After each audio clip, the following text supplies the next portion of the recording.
I hear people a lot of times, other fasters, they want to make a living, they want to make their hobby pay. I hear phrases like, well, I could never get that price for a stone. And if you believe that, then it's true. Compressed, this is part of what's actually a day-long seminar on the idea of value and the idea of marketing. People buy this, preferably from me,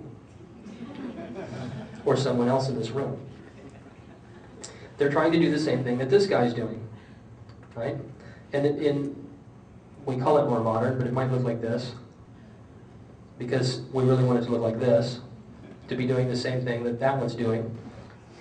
Sometimes, of course, Americans get their metaphors mixed.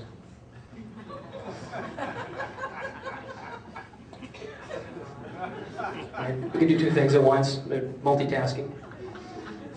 There are a few of us who are a little bit absolutists, but most human beings aren't.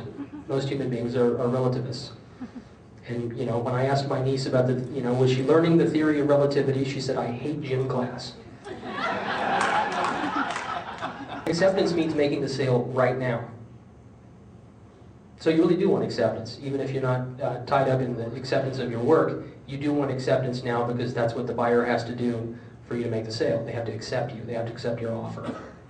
Objective value comes from historical, which means prior sales, which means if you sell your stuff cheap, then you're just cheap labor.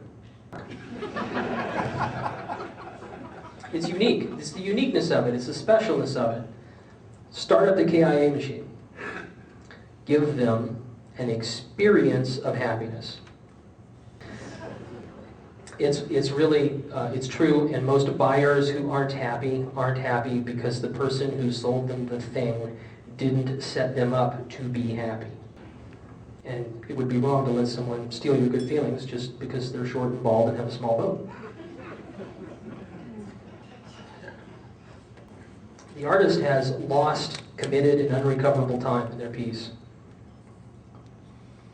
And they tend to devalue it because time in the past tends to compress.